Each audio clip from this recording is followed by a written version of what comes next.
तो चलिए आज बात करते हैं एक बहुत ही दिलचस्प कहानी की। एक ऐसे आंदोलन की जो 19वीं सदी के भारत के लिए बहुत जरूरी था, लेकिन वो 3 अलग-अलग हिस्सों में टूट गया। एक ही समाज, लेकिन नाम 3। आखिर ऐसा हुआ क्यों? यही वो सवाल है जिसका जवाब हम आज ढूंढने की कोशिश करेंगे। हम देखेंगे कि इस आंदोलन का सफर कैसा रहा, कौन थे वो बड़े नेता, और आखिर ऐसी क्या बात हो गई कि उनके रास्ते अलग हो गए। देखिए, हर बड़ी चीज की शुरुआत एक बड़े आइडिया से होती है। यहाँ भी ऐसा ही हुआ। कहानी शुरू होती है राजा राममोहन राय से। साल था 1828, जब उन्होंने ब्रह्म समाज की नींव रखी। कह सकते हैं कि ये पहला बड़ा और संगठित प्रयास था धर्म के अंदर से ही सुधार लाने का, उन प्रथाओं को हटाने का जो समाज के लिए अच्छी नहीं थी। लेकिन 1833 में राजा राममोहन राय के निधन के बाद ऐसा लगा कि ये आंदोलन शायद कमजोर पड़ जाएगा। पर तभी एक नए लीडर की एंट्री होती है, जिसने इस आंदोलन में एक नई जान फूंक दी। और वो लीडर थे देवेंद्रनाथ टैगोर। जी हाँ, महान कवि रविंद्रनाथ टैगोर के पिता। वो इतने सम्मानित व्यक्ति थे कि लोग उन्हें उनके आध्यात्मिक ज्ञान की वजह से महर्षि कहकर बुलाते थे, मतलब महान ऋषि। तो देवेंद्रनाथ टैगोर के नेतृत्व में सब कुछ ठीक ठाक एक स्थिर गति से चल रहा था। लेकिन फिर सीन में एंट्री होती है एक बहुत ही डायनामिक, एक बहुत ही जोशीले युवा सदस्य की। और उनके आने से मानो एक नई जबरदस्त एनर्जी आ गई, एक ऐसी एनर्जी जिसने आगे चल के सब कुछ बदल दिया। ये थे केशव चंद्र सेन। वो इतने करिश्माई और जोशीले थे कि देवेंद्रनाथ टैगोर ने उन्हें जल्द ही आचार्य का पद दे दिया। और केशव चंद्र सेन के असर से ब्रह्म समाज की शाखाएं देखते ही देखते पूरे भारत में फैलने लगी। लेकिन कहते हैं ना, जब कोई चीज बहुत तेजी से बढ़ती है तो कुछ मुश्किलें भी साथ लाती है। यहाँ पर वो मुश्किलें थीं विचारों का टकराव। यहाँ पर इन दोनों के बीच का फर्क साफ देखा जा सकता है।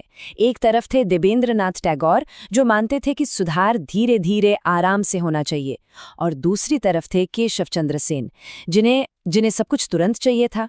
वो रैडिकल बदलाव चाहते थे। तो ये सिर्फ दो लोगों की लड़ाई नहीं थी, ये असल में दो पीढ़ियों, दो अलग अलग सोच का टकराव था।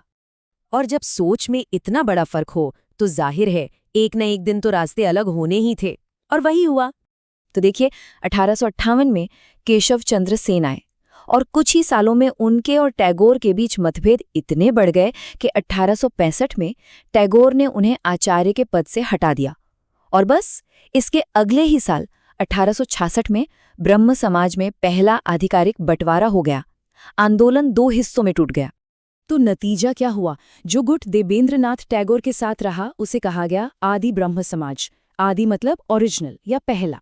और केशव चंद्र सेन ने जो अपना नया ज्यादा रैडिकल ग्रुप बनाया, उसका नाम पड़ा भारतीय ब्रह्म समाज। लेकिन कहानी यहाँ खत्म नहीं हुई। अब आता है कहानी में एक और मोड़, एक बहुत ही आयरॉनिक ट्विस्ट। और इस बार इस बंटवारे के केंद्र में कोई और नहीं बल्कि खुद रैडिकल सुधारक केशव चंद्र सेन थे। अब याद कीजिए, केशव चंद्र सेन किस चीज के लिए जाने जाते थे? वो जाने जाते थे बड़े बड़े सामाजिक सुधारों के लिए। वो हमेशा महिला शिक्षा की बात करते थे, और बाल विवाह के तो वो कट्टर विरोधी थे। मगर फिर साल 1878 में कुछ ऐसा हुआ जिससे भूचाल आ गया। केशव चंद्र सेन ने अपनी ही बेटी की शादी कूच बिहार के महाराजा से कर दी। और उनकी बेटी की उम्र क्या थी पता है? सिर्फ 13 साल। अब जाहिर सी बात है, जो इंसान बाल विवाह के खिलाफ इतना बोलता हो वो खुद ऐसा करे तो हंगामा तो होना ही था। लोगों ने कहा ये तो पाखंड है। उनके अपने ही फॉलोअर्स ने महसूस किया कि उनके साथ धोखा हुआ है। और नतीजा ये हुआ कि उनके ग्रुप भारतीय ब्रह्म समाज में भी फूट पड़ गए। जो लोग उनसे नाराज थे, उन्होंने 1878 में एक नया संगठन बना लिया, जिसका नाम रखा साधारण ब्रह्म समाज।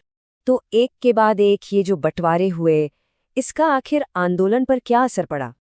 देखिए, जो सफर राजा राममोहन राय ने एक मजबूत आंदोलन के तौर पर शुरू किया था, वो 1878 आते आते 3 अलग अलग टुकड़ों में बंट चुका था। आदि ब्रह्म समाज, भारतीय ब्रह्म समाज और साधारण ब्रह्म समाज। तीनों की अपनी अलग लीडरशिप थी, अपनी अलग दिशा थी। और इसका सबसे बड़ा सबक यही है कि हाँ, तीनों ग्रुप अपना अपना काम तो कर रहे थे, लेकिन बार बार टूटने की वजह से जो एक कलेक्टिव ताकत थी ना आंदोलन की, वो बहुत कम हो गई। समाज पर उसका असर उतना गहरा नहीं पड़ पाया जितना शायद पड़ सकता था। और ये पूरी कहानी हमें एक बड़े सवाल के साथ छोड़ जाती है। क्या ऐसा ही होता है? क्या बड़े-बड़े आइडियाज और आंदोलन आखिर में इंसानी मतभेदों का शिकार हो ही जाते हैं? सोचने वाली बात है।